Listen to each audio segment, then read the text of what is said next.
भैया हो भैया, पापा तो ससुर के लेके भाग गेलो।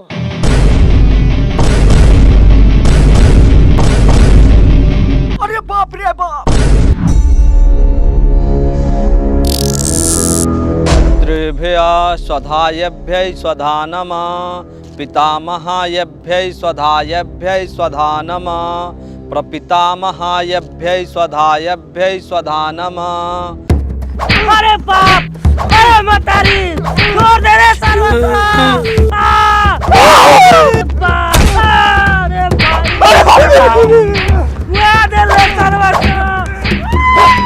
कुछ पैसा चढ़ा दिया।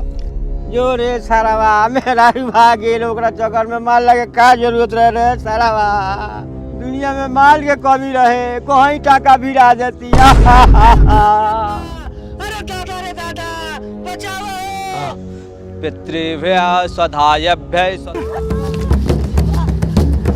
कौन साला तोहर बाप हमरा चाची के लेके कहां भागल बताओ। बोल साला सकल बबुआ। साले के डांटा देले बानी तो चरबियाल पेट से मारा था, हमरा जूजी से मारा ना। रे साला ई मार से का होई रे? एक बाप गांव के पूरा इज्जत न चले बा। हई धर बंदूक गोली मार दे साला के। मुखिया जी, ई साला गोली मारला से अच्छा बा कि पेखाना के टंकी में गिरा दियल जाओ। ई सरवा गू पी के मर जाई। खोल साला के डाल गू के टंकी में गू खा के मर जाओ। चल हट, ओमे घूम। तो नरम चाम हमर चुत्तर में हलता। ए साला तोरे बाप के चलते नु लंगटे कैले बा, तन के कंप्रोमाइज कर। चल साला तोरे के गू पिया के सबसे घिनान मौत मारम। साला छिनार के औलाद, चल। रुका टंकी में। रुका दे साले के। ए रुक साला था, रुक। ए चियार महतो, काहे रुको रे? ए झंझटी, तू हमर झाट के मुखिया हो हैं? तू सरवा मर जाई तो फंसा मामली का कि तू? ए साला छुदर मत तो तोहर भाव के लेके भाग गेल, आ तोहर भाई सरवा तोहर भाव के चक्कर में मर गेल, आ तू साला फंसे के बात करत रे। ए साला लुंगी उठा के मार गोली गार में। हाँ तो मारा हमरा गान में गोली मार के गाड़ के नली उड़ा दो। हम कुछ ना बोलब। उ जमरिया चल गए थाना में। ई छौड़ी थाना में पहुंच गेल, ई कहला हो? हम लारे जाना था, काहे ला गेल बा?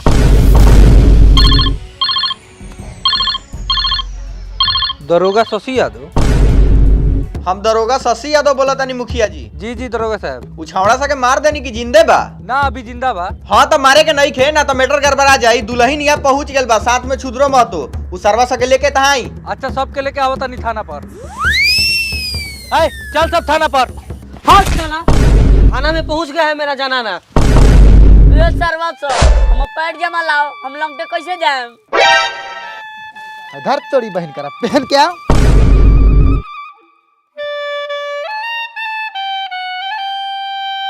भाई तू बाहर जाकर कोई अच्छी जॉब क्यों नहीं ढूंढ लेता? यहाँ के जॉब से खर्चा भी नहीं चलता होगा तेरा। अरे इतना आसान है क्या? वैसे भी इस जॉब को मैं खो नहीं सकता। वैसे भी मेरे पास एक फ्यूचर प्लान है। मैं स्टॉक पे ट्रेड करके अपना सेविंग डाइवर्सिफाई करता हूँ। वो कैसे, जरा डिटेल में समझाना। मैं ओक्टा एफएक्स पे ट्रेड करता हूँ। ओक्टा एफएक्स एक ग्लोबल CFD ब्रोकर है। 100 से भी ज़्यादा कंट्रीज में है। यहाँ तुम बस फॉरेक्स नहीं, different indices, metal, white, gold पे भी ट्रेड कर सकते हो। अभी ओक्टा एफएक्स स्टॉक ट्रेडिंग भी लॉन्च कर रहा है। इसका मतलब तुम्हें पूरा स्टॉक बाय करने की जरूरत नहीं। यहाँ पे तुम अर्न करने के लिए कंपनी के शेयर्स बाय और सेल कर सकते हो उनके डेली प्राइस डिफरेंस पे। इससे तुम शेयर्स ऊपर जाने से नहीं, शेयर्स नीचे जाने से भी कमा सकते हो। ये तो सही है, लेकिन तू कौन सा स्टॉक्स पे ट्रेड करता है? तुम ट्रेड कर सकते हो काफ़ी ग्लोबल स्टॉक्स में, जैसे एप्पल, नेटफ्लिक्स, अमेजोन और काफ़ी मेजर कंपनियों के स्टॉक्स के साथ। ट्रेड 24/5 ओक्टा एफएक्स पे, क्योंकि ये डिफरेंट एक्सचेंजेस के साथ काम करता है। मस्त, लेकिन मैं इसे डाउनलोड कहाँ से करूँ? Download octa FX, new app link description में है। अच्छा डराए वाला बात नहीं है झबरी, अच्छा जगह पायल बड़ू तो और सब काम हो धीरे धीरे। बाकी कुछो कह, तोहर गुण तोरा मतारिये लखिन बा। गुण के बात करते हैं दुर्गा साहब, एक मतारी के इतना ना बढ़िया बा। कथी बढ़िया बा? गुण की रात भर सुतने के दिले।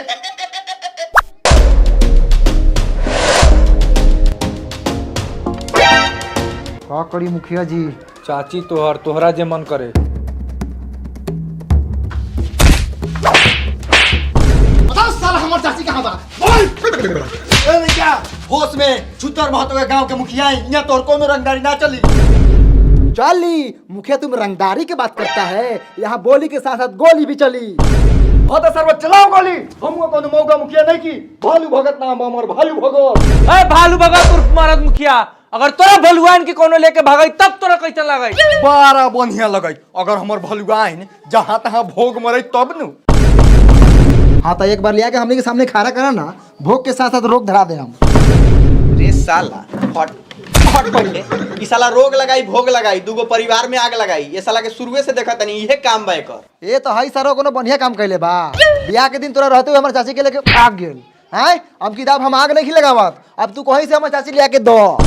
मिली गिफ्ट में एगो चौचो मिली जौन भाग गेल साला ओकरा ला इतना चिंता फिक्र बा। आ हई लड़की सवेरे से आके बैठल बा, एकरा से केहू पूछते नहीं है कि काहे ला के बैठल बा। ए छौरी रे काहे ला के बैठल बारे रे? चौराहे में मरला तो हाथी में बाई हो जाएगी। दो गले के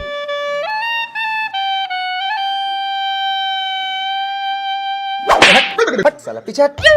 तंगा पीछे ही रहा ना तो मुंह में छाई हो जाता हूँ। तंगा कलरों पर ध्यान दे। कावना गत के जोड़ी लागत हूँ ब्लैक एंड व्हाइट। वहाँ मतारी भागिए गेल आ मतारी के शोक में बापो मर गए। यहाँ नैना चार करत तारू। तो का करी रे? जब भगवान हमरा किस्मत में लिखलन काला काला सुरमा, तो कहाँ से मिली कुरमा?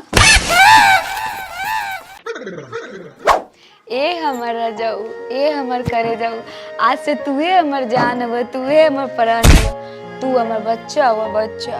बेटी बड़ा गुण बा हमरा करियक्का बेटा में, तोरा के टाइम टाइम पर देत रही। कथी रे साला? खाना पीना सर सिंगार। ए हमर झबरी ई सरवा हमरा के उल्टा टांग के 12 मार मरले बा। चुत्तर में सूजन हो गेल बा। तू हमरा सामने एकरा के एक थापर मार, हमरा बड़ा सुकून मिली। कारे साला जब सब केस तोनी अपने समझ लेबे तो हम थानवा पर काहेला बैठल बनी? आय साला कभी बेटी भाग गेल, कभी मतारी भाग गेल, तो साला कभी बापे मर जाता। साला जब से आयल बनी थाना पर तब से एके गो केस देखा तनी। साला ये नौकरी से बढ़िया तो हम चुनाव लड़ते।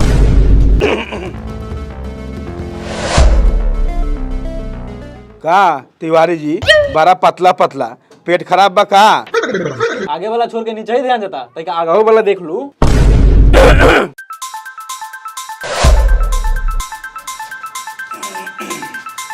चलू दरोगा साहब भाड़ा लागू। ए महाराज कोनो फ्री में रही ले का हो? पहला 1000 रुपया 500 सोमार के आके ले जाइए। ना हो ना कम चली, पूरा पैसा लावा। मेहरारू के साया सारी ब्लाउज किने के बाद। ए महाराज हम कह तो देनी कि सोमार से मंगर ना होई। अभी थाना थोड़ा लॉस में चलता। देखा तानी हई साला सब फ्रिया ही मुजरिम बा। ए महाराज हम सब नहीं यार, पूरा पैसा दी ना तो थाना खाली करू। 500 रुपया देते रे। हई लू आ जाऊं। अच्छा तनी सर सफाई पर ध्यान दे हम। रोक सरऊ तोरा के एक दिन ऐसा केस में फंसावत तानी कि खेत के साथ साथ ही घरवो बेचे के पड़ी। ए दरोगा साहब बाद में ओकरा के फंसाई है। पहले हई सारो हमरा चाची के फंसा के लेके भागल बा। पूछा सरवा से कि हमर चाची कहाँ बा? पूछा। ए छुदर महतो एकरा मतारी के कहाँ रखले बाड़े रे? एकर मतारी एकर मतारी तो घरे पलंग को सूत के माजा मारत होई। अय छुदर महतो, एकरा आगे एक शब्द हमरा भाव के बारे में कुछ बोल देले तो तोहरा गान में फांसी लगा के चीर दे। ए महाराज गलत काय समझतनी? घर में बड़का टीवी लागल बा, टीवी देखला के बाद में माजा ना मिलेला तो कहाँ मिलेला? चुप सरवा, ई साला के चक्कर में हमर भाई मर गेल। ए दरोगा साहब एकर उचित फैसला का होई रहुए बताई। ए महाराज तो हमरा के यहाँ कुछ बोले दी केहू तब न बोलम। यहाँ तो फसूल से गार फारा परौगल होता। फैसला बढ़िया से ना हुई दरोगा साहब तो बहुत कुछ फाटी। चाचा मरल बा, हमारा चाची के लेके भागल बा। तो आप सही सलामत बहिन दे दा, गिफ्ट में भगना भगनी मिली। हाँ तो तू अपने बहने के भेज दी, 8-10 को भगना भगनी मिल जाता हूँ।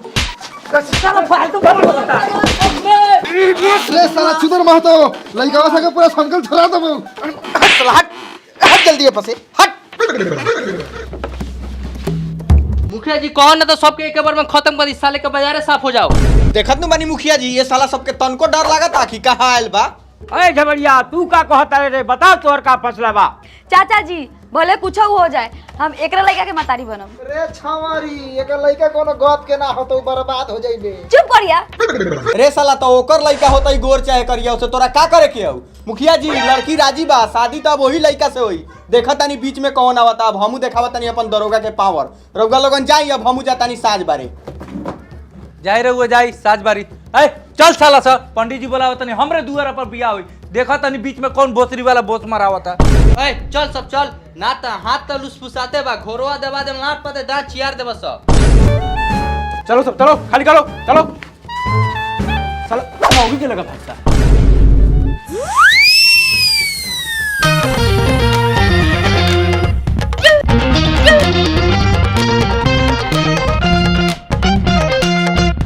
साला कौकर देखा तरह इतना हरामी लइका बा। इस सरवा हमारा पंचायत में रहित न चिमनी के भट्टी में डाल देते जोर के तंदूरी बन जाए साला। का हो मरद मुखिया बारा फुसुर फुसुर खाली नामे के मरद बारा आ तनका जोर से बोला तब नो ने करी से वही हुक प्लेंडिस। सुनत तुम्हारा छुतर महतो सरवा के बोली बहुत सारा फालतू बोलता है। मुखिया जी ओ मुखिया जी बुलाओ बुलाओ मुखिया जी के। क्या बहू भोज भात बा का?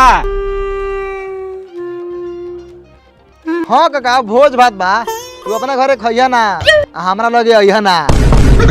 आ जाइए बाले बच्चे छिपा लोटा लेके एगो बियाह तो बाहर नहीं के होत आ रहरा के भोज भात चाही। का भेलो छुदर मत तो काहे चिल्लात रह? हई सरवा के समझाइता बहुत फालतू बतियाइता। साला के लोल देखते रखेंगे चलता उंगली नीचा कर उंगली नीचा कर। देखो तुम्हारी मुखिया जी सरवा के रहुआ आँख के सामने हमरा मुंह पर चप्पल से मार देलक। देखले भल शेर लेकिन गरजत रहलक ह। एक चप्पल लागला के बाद छिनरी में हो लेकिन करना करे लागल दगला साला। का रे उतर तो तू साला पहले टेबल पर से नीचे उतर। मुखिया जी कबले भूखे रखम कुछ नाश्ता पानी के व्यवस्था करू भूखे गार सूख के ऐठा भइल बा। ओ अब नाश्तो चाहिए बियाह करवा देबा तनी कम बा। अच्छा ठीक बा नाश्ता ना कराम तो कम से कम जूस पिया दी एनर्जी बन रही। अच्छा जूस पियम माफ कर जा भालू भगत जी जूस पियम उ तो मुखिया जी के घर में बहुत बा आदमी से लेके बकरी पिया ले। ए भाषण बंद कर जाके घर में से राइस जूस लेके आओ आई लोग के भर भर गिलास पियाओ। अच्छा ले आओ तनी राइस जूस कभी बाप जलम पीले ना होबा आ पीला के बाद जिंदगी में कबो पीबो ना करबा। पापा ई राइस जूस कैसन होकलई हो हम तो कभी पीले नहीं खी। अरे बाप रे बाप अबे तो एक दो गिलास मार दिया। हम तो 4 गिलास पियम। अच्छा मेहमान लोग ला राइस जूस आवता आवे आवे।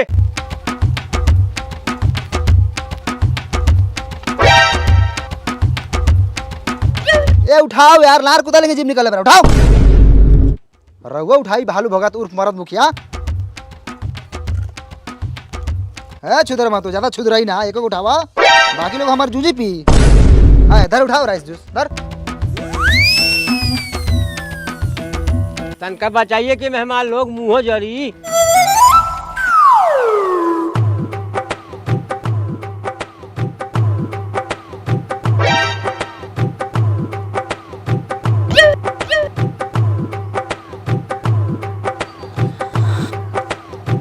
रउआ लोग को सवाद कैसन लागता? ठीके लगाता लेकिन तनका नून छरा बा। अहो साला एकर सवाद कहीं मार लेखा तो नखवा लागत। राइस जूस मार ना होकले त का हमर लार होकले। हाय देखी मुखिया जी सार लोग के मार से घिना के फेंकता लोग। सुन लो मेहमान लोग मऊगईपुर के एगो नियम है नाला के पानी हो को तब चाहे बिस्लेरी के पानी हो को दूध हो को तब चाहे मार हो को एक बार गिलास में पड़ गेल तो पिए के पड़ी। मार तोरी बहन करा के ई कोन नियम हरे। ए पीले सरे पीले हमहू मुखिए बानी लेकिन इंसानियतपुर के ये मऊगईपुर में कोनो चारा चले वाला नहीं के। मुखिया जी गिलास धोवे के नियम ता नानू है। मर्जी तोहर बा धो देबा तो बढ़िया रही। ल ये लबड़ियो आ गेली।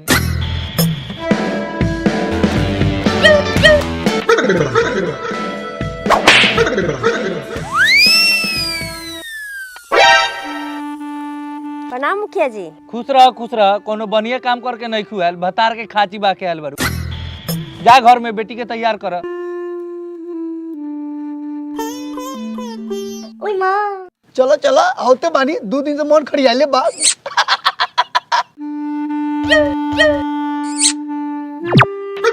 साला बर दोगला बारे कितनो मार देता नहीं सुधरते नहीं। चाचू तो संके हो आँख मारत हो। क्या समाचार? मुखिया जी खाना पानी खियावल जाओ। हाँ लागो लागो टेबल कुर्सी अब बियाह केहू से रोकाए वाला बा। अरे बाप रे बाप।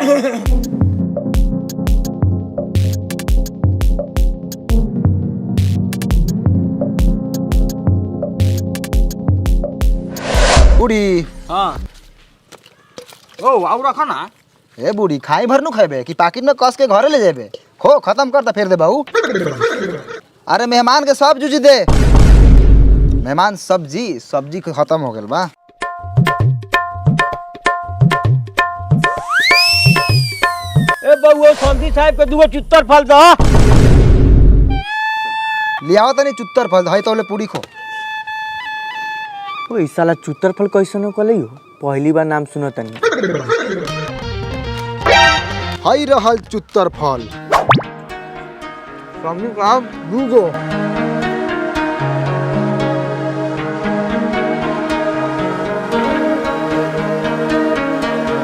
बउआ सब केहू में कहूँ चुत्तर फल दो सब कोई चुत्तर फल खाई। हई लियो भालू भगत जी चुत्तर फल खाऊ धर सरवा तू हो धर हई सरवा दू खा रे ई त अंडा के चुतर फल कहत हो। अरे दरोगा साहब आऊ आऊ रहुए कमीरा लखा तो साला अंडा कम बा कहू दरोगा साहब समाचार। सब ठीक बा बड़ा जोर से भूख लागल बा महाराज। ए घुसका ए प्लेट आवे देखा तारा पापा साला के खाहू में रंगदारी बे एकरा। बोली दरोगा साहब कएगो एगो काम कर एकरा के धर हई ले जा आ तू कहला इतना भारी ढोता रे एकरा के धर आ हई तू ले जा धर हल्का ढोआ लोगा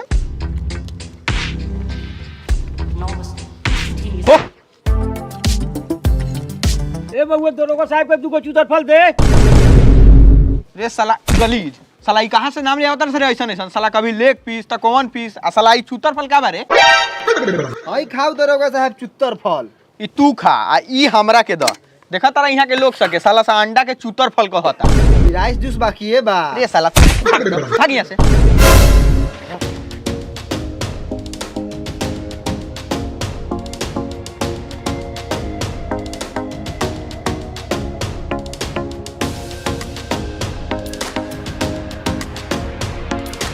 हाँ तो खाना पीना हो गया तो चलो ब्याह के क्रियाक्रम चालू हो को कार्यक्रम अच्छा कार्यक्रम हाँ तो कार्यक्रम चालू हो को दोनों गल में चूमा ली है झूला भी हटाई के बात छीना रे झूल भी ओकले की झूला नहीं ओकले लाउया उठाई ना दीदिया आ दोनों गल में चूमा ली है झूला नहीं हटाई के दोनों आम तू जाता चलाई के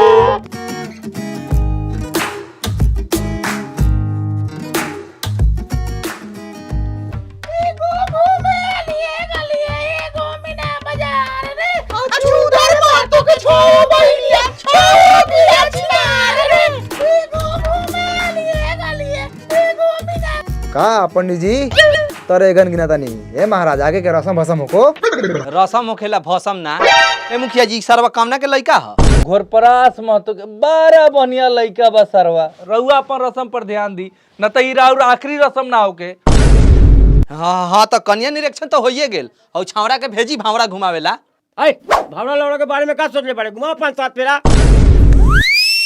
ओ हजाम भाइयो इहुआ बार छिले आयल बार अरे उठ के मेहमान के मौर पहनावा आ सुन ला बेटा वाला यहाँ के एगो नियम बा ओखरी में धान कूटे के हई सरसा यहाँ कहला आयल बारे रे साला उठ के धान कूट ओखरी में देखा तुम बड़ा साला सब बैताले की ताकत है ए साला सा उठ के कूट ए बोसन उठ के कूट दई धान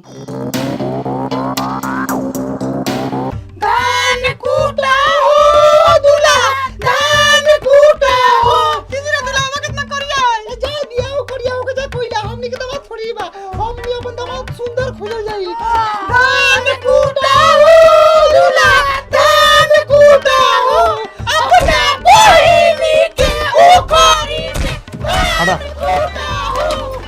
अरे अपना बुआ के ओखरी में धान कूटा हो हाँ बहू आराम से लइका हदा से हक दी।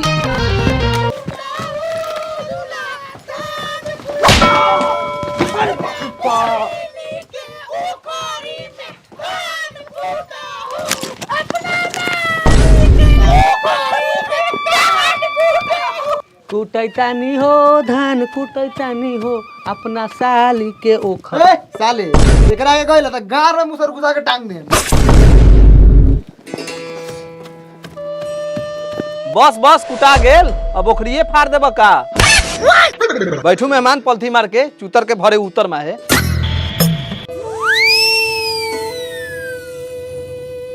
ओम चंदनम बद्धते नित्यम पवित्रम पापनाशम माँ पदा हरते नित्यम लक्ष्मी तिष्ठति सर्वदा। कन्या को बुलाइए जजमान। जो झमरिया को बुला के ले आओ। हम कला बोला के ले दोगली की बेटी के हो, तू जाहू बोला के लेवा हूँ।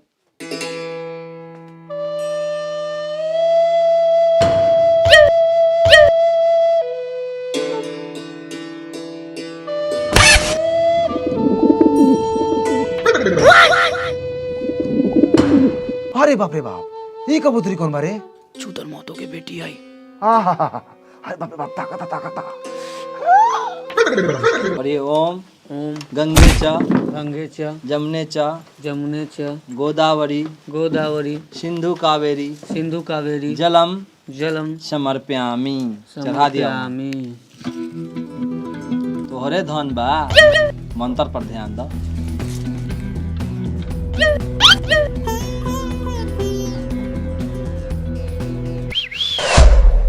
हमर जूजी बजावा ना।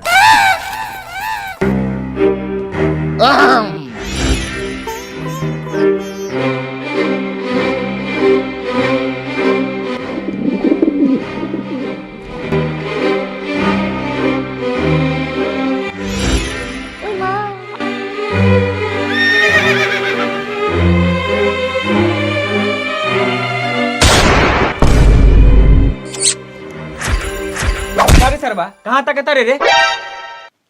सामान पर साला तोहर सामान हो कि हमर बारे? रे साला तोरे सामान हो तो तोरा पर कहाँ तक हूँ? हमारा पता का ऊपर से आंखों मारत हूँ।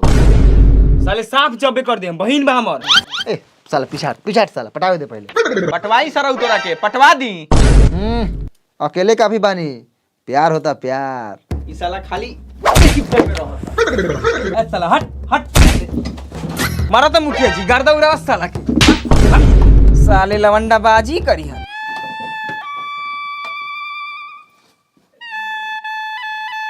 छोड़ा सर हो जाए दो।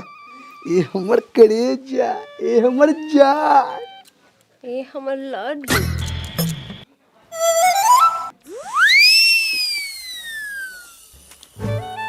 हाथ में फूल लीजिए, भगवान का ध्यान करिए दोनों प्राणी। ओम कर्पूर गौरम करुणावतारम संसार सारम भुजगेंद्र हारम सदा वसंतम हृदयारविंदे भवम भवानी सहितम नमामि।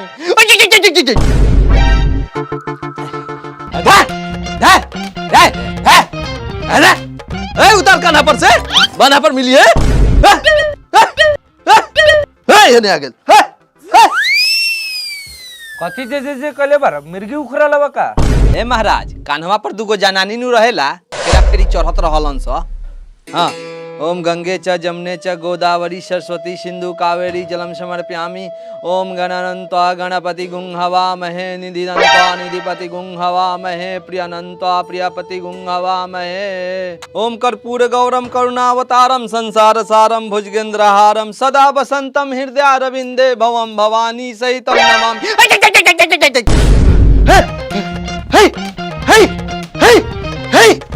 बाप रे बाप, इतना देह सुघरावता रे।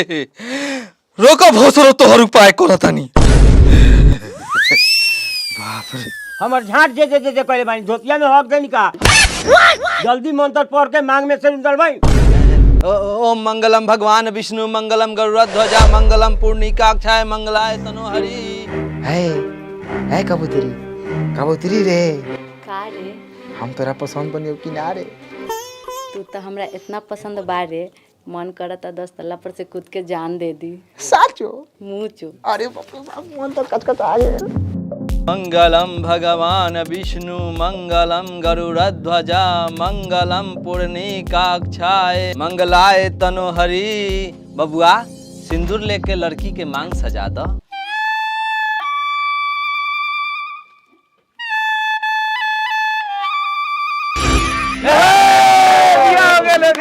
मिठाई आओ। अरे भाई लालू भाई हमने बियाह करा देनी। तो ये सब बड़ा खुशी का हो सकता है? वो मिठाई ए चुप साला चुप, मिठाई खइबा।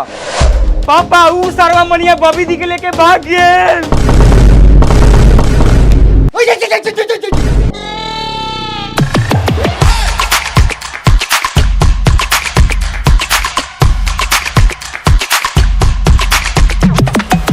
Download octa FX new app link description में है और octa FX promo code share करता है मेरे न्यू सब्सक्राइबर के लिए, तो आप लोग उसे यूज करना मत भूलना और डाइवर्सिफाई कर लो अपना पोर्टफोलियो अभी।